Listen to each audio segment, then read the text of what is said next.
Quarta atitude: resolver as dúvidas sobre sua identidade e parar de se comparar. Olha o texto, versículo 22, 23 e 24. Disse então Judas: Senhor, por que não te revelarás a nós? Por que te revelarás a nós e não ao mundo? Respondeu Jesus: se alguém me ama, guardará a minha palavra, meu Pai o amará, nós viremos para ele e faremos nele morada. Aquele que não me ama, não guarda as minhas palavras. Essas palavras que vocês estão ouvindo não são minhas, são de meu Pai que me enviou. Por que é importante você resolver as dúvidas sobre quem é você e parar de se comparar? Porque no texto, Judas escuta uma palavra. Gente, Jesus está pregando um sermãozaço. Mas Judas, esse Judas aqui, irmãos, não é o Iscariotes. É o outro Judas chamado de Judas Tadeu na tradição. Judas Tadeu escuta só uma frase de Jesus, dentro de tudo o que ele falou, porque o órfão tende para isso. O órfão escuta o que quer. E depois ele vem cobrar o que ele escutou. Você fala um monte de coisa. A frase que nem tinha a ver com o assunto que surgiu lá no meio é que ele vem te cobrar. Você falou. Judas escuta a seguinte frase: o mundo não me verá, mas vocês me verão. Jesus está falando de outra coisa. Mas sabe o que Judas entende? O que a gente tem que o mundo não tem? Essa é a pergunta dele. Por que o mundo sim e a gente não? Ou por que a gente não e o mundo sim? Por que é diferente? E aí, a resposta de Jesus para ele é assim: se alguém me ama, guardará a minha palavra, meu Pai o amará e nós viremos para ele e faremos a morada, né? É mais ou menos assim: ô Judas, para de se comparar, para de se concentrar na diferença entre você e o outro e se concentra na relação que você tem comigo. Deixa eu te contar uma coisa sobre comparação, e os órfãos adoram se comparar, porque na necessidade de controlar o mundo, os órfãos estão sempre tentando descobrir quem tem mais do que ele e quem tem menos do que ele, porque quem diz para o órfão quem ele é ele mesmo, porque o órfão é o Deus da vida dele. Então é ele que prova para ele que ele é bom ou que ele é ruim. E como é que o órfão faz isso? Se comparando. Quando o órfão consegue achar alguém que é menor do que ele, que é menos do que ele, então ele diz: eu sou o maior. Quando o órfão percebe alguém que é maior do que ele, então ele diz: eu sou menor. O tempo todo se comparando. Mas eu preciso que você entenda uma coisa importante sobre comparação. Comparação é uma desgraça. Por quê? Porque a comparação nunca está correta. E por que não? Porque todas as pessoas são diferentes. Não dá para comparar. Não dá. Sabe, quando eu digo para você, por exemplo, que você é uma pessoa linda, o órfão vai responder assim: linda em relação a quem? Porque para o órfão, se eu sou lindo, então o outro tem que ser feio. E se o outro for lindo, então eu sou feio. O órfão está sempre perguntando assim: mas e eu? Para o órfão não cabe na cabeça dele que eu posso ser lindo e o outro também. Que eu posso ser bem sucedido e o outro também. Que eu posso ser grande e o outro também. Que eu posso ser especial e o outro também. Estava explicando isso numa reunião. Era um treinamento numa empresa. Estava explicando esse tema, esse assunto, de que a comparação estraga os relacionamentos. E ele estava ajudando as pessoas a entenderem que, como os seres humanos são únicos, só tem você no mundo, nesse tempo e em qualquer outro tempo, nunca teve outro você. Então, você é uma criaturinha rara. Portanto, eu não posso comparar você com um outro, nem para melhor, nem para pior, só tem você. Deus só fez você e jogou a forma fora. Só tem você. Então, toda vez que eu comparo você com outra pessoa, eu vou fazer mal para os dois que eu estou comparando. Porque cada um dos dois vai olhar para a comparação e vai ver o que ele quiser ver. Porque já que é diferente, ele pode olhar o diferente e falar assim, que pessoa maravilhosa que eu sou, eu não sou igual a fulano. Ou ele pode dizer, que pessoa horrível que eu não sou igual a fulano. As duas coisas são verdade. Então é o indivíduo que decide nessa comparação e fatalmente ele vai fazer besteira. Porque se ele disser, eu sou maravilhoso em relação a fulano porque nós somos diferentes, ele vai fazer mal para o relacionamento dele com aquela pessoa. Se ele disser, eu sou a pior de todas as criaturas porque eu sou diferente de fulano, ele vai fazer mal para a relação dele com o fulano e vai fazer mal para si mesmo porque ele vai atacar a própria identidade. Então, comparação é uma desgraça. Estava explicando isso no treinamento. E aí uma pessoa levantou a mão, séria, me olhando nos olhos assim, fulminantemente. E ela disse, você quer dizer que todo mundo é especial? Eu disse, sim! Alguém me entendeu.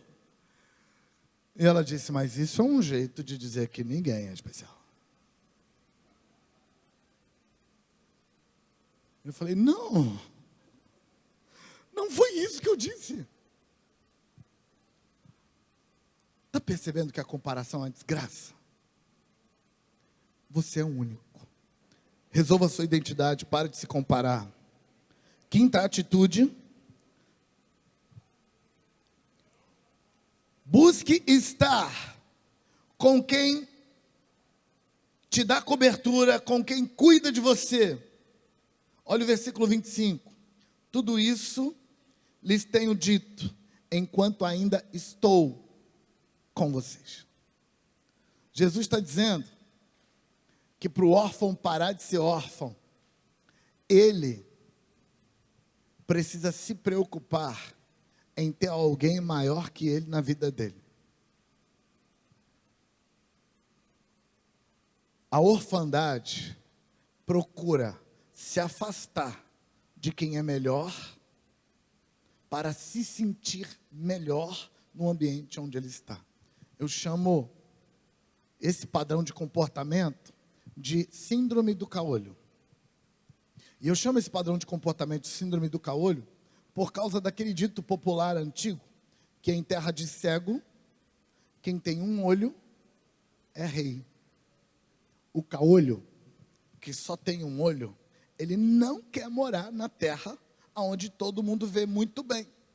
Porque na terra onde todo mundo vê muito bem, quem é ele? Um Zé Mané que não vê quase nada. Mas se ele que vê muito pouquinho com um olho só, for para a terra onde todo mundo é cego, aí ele reina soberano. Deixa eu te contar uma coisa. Em terra de cego, quem tem um olho é caolho, não é rei. E em qualquer terra que ele for, é isso que ele é. Mas o órfão vai se afastar de gente que sabe mais, de gente mais inteligente, de gente mais capaz, de gente mais estudada, de gente com mais ferramenta. Ele vai fugir dessas pessoas, porque quando ele está nesse ambiente, ele não consegue absorver de gente maior para ele se tornar uma versão melhor dele mesmo. E ele não consegue fazer isso, porque ele é o responsável por promover a grandeza dele. Então ele tem que procurar ambientes que na cabeça dele são piores. Qual é o resultado? O que ele absorve desses ambientes? Nada. Ele vai defasando, afundando, piorando e se tornando uma versão pior de si mesmo. Jesus está dizendo para os seus discípulos assim: eu estou com vocês, eu dou para vocês, porque vocês estão comigo. Sair da orfandade implica em vencer a síndrome do caolho. Eu vou atrás de gente melhor do que eu.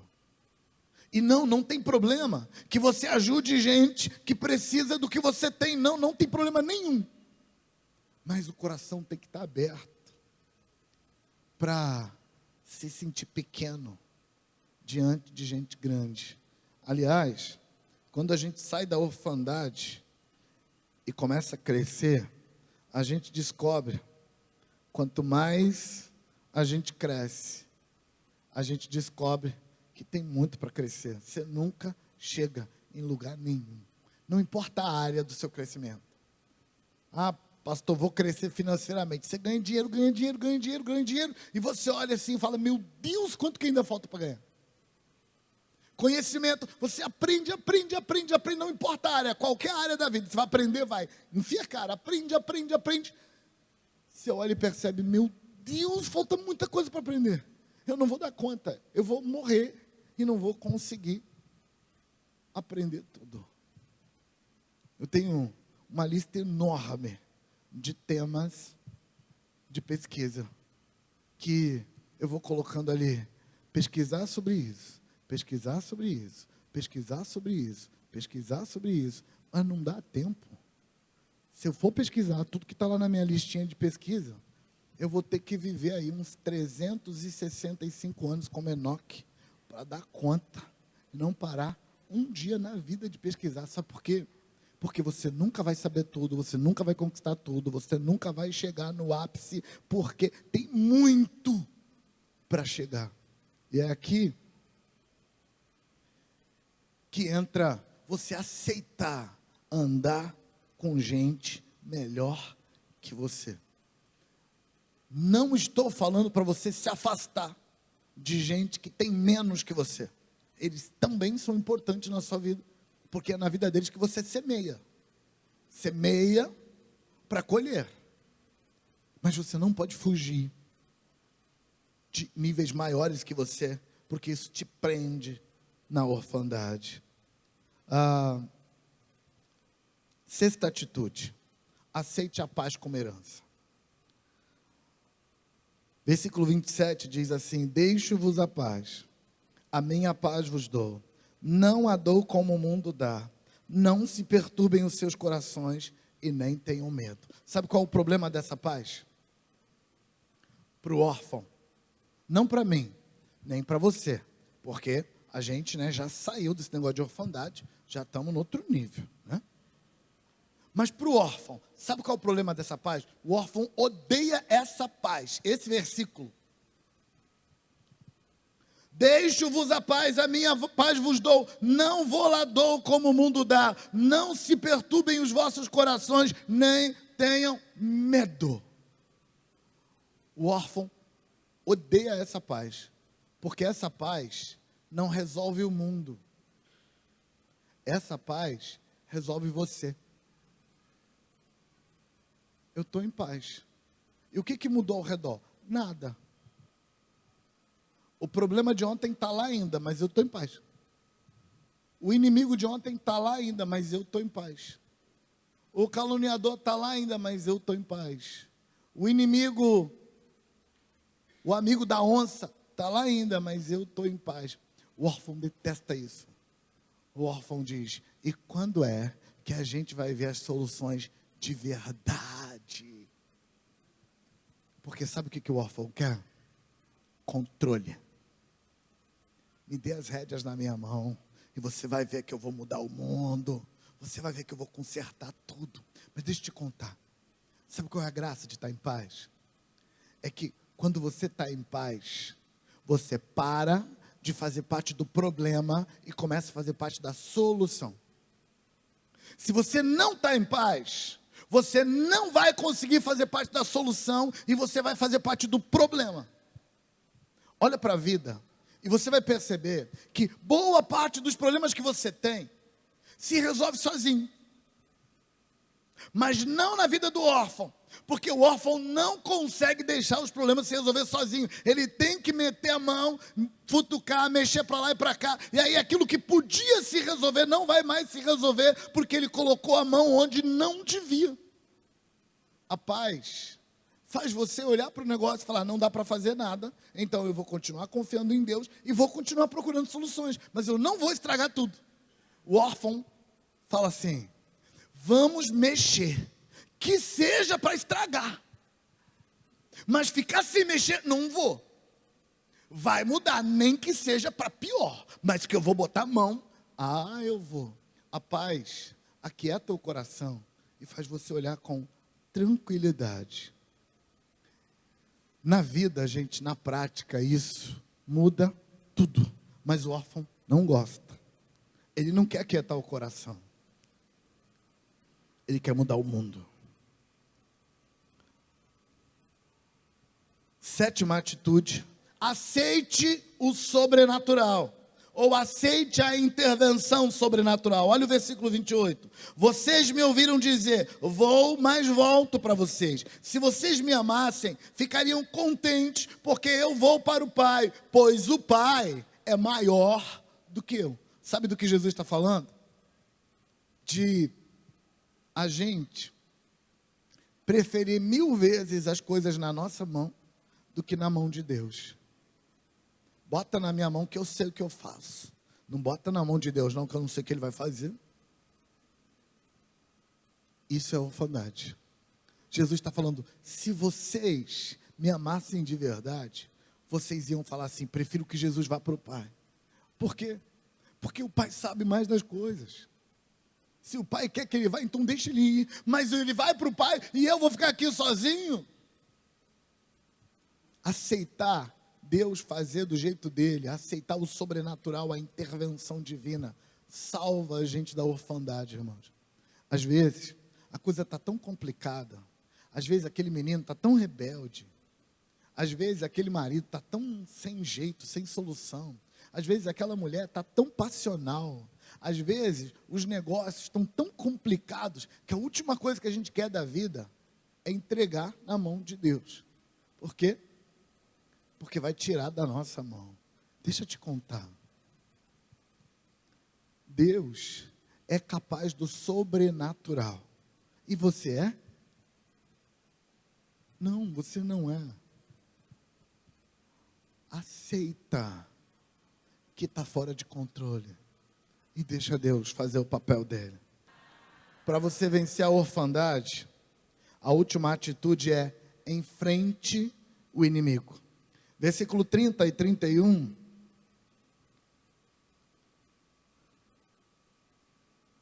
Versículo 30 e 31 diz assim: já não lhes farei muito, pois o príncipe deste mundo está vindo. Ele não tem nenhum direito sobre mim.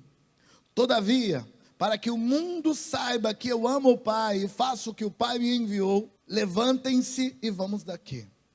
Jesus, no meio do discurso dele, indo na direção do Getsemane, ele falou para os discípulos, o príncipe deste mundo está vindo aí, mas ele não tem nada em mim.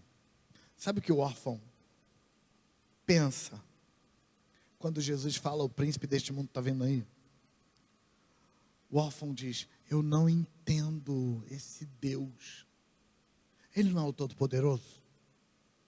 Ele não é o grandão? Jesus não falou assim, se eu quisesse, eu pediria a meu Pai, e Ele me enviaria mais de 12 legiões de anjos, e eles lutariam por mim. O órfão pensa, por que não pede logo as 12 legiões? Aliás, uma coisa que o órfão não entende, é porque Deus não matou o diabo ainda. Porque o órfão pensa, se fosse eu, matava. Acabava com isso, gente. Por quê? Eu tenho que ter inimigo. Gente, o órfão é controlador, irrecuperavelmente controlador. E ele quer garantir que o mundo vai funcionar do jeito dele, sem dar problema de jeito nenhum. Então ele está sempre caçando um jeito de apertar um botão e nunca mais teremos problemas. E foram felizes para sempre. Aliás, essas histórias que terminam com e foram felizes para sempre, foram escritas por órfãos. O sonho do órfão é, e foram felizes para sempre. Ele adora isso. Nunca viveu, nunca experimentou, mas adora, ama. Não sabe como seria, porque ele nunca viveu isso, e nenhum ser humano nunca viveu isso, então por isso que eu sei que o órfão nunca viveu, mas ele sonha. Inimigo para o órfão não é uma coisa para se esperar. Vamos acabar logo com isso. Aliás, os órfãos brasileiros pensam assim: se eu for uma pessoa boa, se eu tratar todo mundo bem, se eu agir direitinho, agir honestamente, nunca terei inimigo. Por quê? Porque quem vai ser inimigo de uma pessoa bondosa como eu? E aí, como ele não consegue ser essa pessoa bondosa, ele finge que é, e tem certeza que os inimigos vão acreditar que ele é, e não vão atacar ele. Aí quando o inimigo ataca, ele fala: por que o inimigo está me atacando se eu sou uma pessoa direita? Eu estou falando do órfão brasileiro. E o órfão brasileiro precisa entender uma coisa: você escolhe seus amigos, seus inimigos escolhem você. Seu inimigo resolve que ele vai ser seu inimigo, e a única coisa que você faz é enfrentá-lo ou sofrer as consequências. Mas isso são os órfãos brasileiros. Os órfãos americanos já pensam diferente. Os órfãos americanos, por exemplo, pensam que para conseguir a paz, prepare-se para a guerra. O que eles querem dizer é: quer viver sem inimigos? Mate-os. Todos eles. E você vai viver sem inimigo. Mas os dois, o órfão brasileiro e o órfão americano, eles estão lidando com o inimigo do mesmo jeito. O brasileiro lida com o inimigo com auto-engano, prometendo para si que não terá inimigo. O americano com proatividade. Vamos resolver. Tem inimigo? Tem. Acaba com eles, aí não tem mais. O sonho é: vai chegar uma hora que eu não vou ter inimigo. Ou porque eu matei todos eles, ou porque provei para eles que eu tenho mais armas e eles vão ficar com medo de mim. Mas o fato é que Jesus lida com o inimigo em paz. Jesus lida com o inimigo assim: aí vem o príncipe deste mundo, ou seja, ele está aí, está operando. E o que você vai fazer? Nada. Vou continuar vivendo minha vida. Por quê? Porque eu tenho pai. Mas o inimigo pode acabar com você? Pode, claro que pode. Ele pode destruir a sua vida? Pode. Ele pode arrumar uma encrenca da qual você nunca mais vai sair? Pode. E você vai fazer o quê? Nada. Eu tenho pai. E isso, irmãos, não quer dizer que não chega a hora de desembainhar a espada e cair para dentro e fazer o inimigo se arrepender de ser meu inimigo. Não, essa hora pode chegar. Mas eu não vou resolver essa hora. Eu tenho um pai. Quando o pai resolver que essa hora chegou, ou se essa hora vai chegar alguma vez, não importa. Eu tenho alguém que cuida de mim. Então, a gente luta na hora de lutar, descansa na hora de descansar, vive na hora de viver, porque a vida é uma aventura. Tem um inimigo que está te odiando, ele disse que vai partir para dentro uma hora dessa. Vou deixar de viver hoje? Não. Vou deixar de comer hoje? Não. Vou deixar de dormir hoje? Não. Vou deixar de ser feliz hoje? Não. Se for dia do meu aniversário, vou deixar de comemorar? Não. O inimigo me odeia, ele que morra de ódio lá. Eu vou ficar aqui tranquilo, em paz, porque eu tenho pai. E se o meu pai quiser que haja embate, então haverá embate. Se o meu pai quiser que o inimigo me mate, então será uma boa morte. Eu vou ter que morrer um dia mesmo. Se o meu pai quiser que o inimigo me destrua, então eu estarei sendo destruído por uma boa causa. E aí você vai perguntar assim: mas que pai é esse? Que Deus é esse? Que vai deixar o filho ser destruído? Você já viu isso antes? O Filho de Deus morreu na cruz do Calvário, açoitado pelos inimigos, porque o Pai tinha um plano para a morte dele no seu lugar. E aquele filho se entregou a isso. É isso que quem tem pai faz. A gente não fica tentando garantir que o mundo vai ficar redondinho. A gente confia e vive a aventura.